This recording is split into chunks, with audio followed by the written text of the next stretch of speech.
এই মিথ্যার উপরে কোনো জাতির ইতিহাস প্রতিষ্ঠিত হতে পারে না।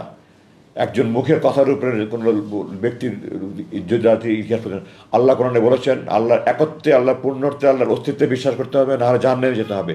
আল্লাহর একত্ব, পূর্ণত্ব, অস্তিত্ব বিশ্বাসের জন্য আল্লাহ শত শত আয়াত নাজিল করেছেন। রসুল যখন আনসার জাহাতে শপথ নিয়েছেন তাদেরকে বলেছেন আমার যে কোনো ন্যায়সঙ্গত আইন তোমরা মানবে। রসুল জানতেন উনি কোনো অন্যায় আজাদি দেবে না, আনসাররাও জানতো আমরা কোনো তিনি অন্যায় দেবে না, তারপরেও এটা উনি রসুল বলেছেন।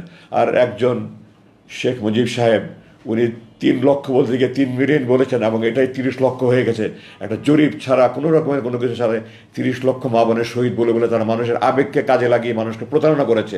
আমি সরকারের কাছে আবেদন জানাই আপনারা জরিপ করে বের করেন, অ্যাকচুয়ালি 30 লক্ষ হোক 3 কোটি হোক আপনারা বের করেন।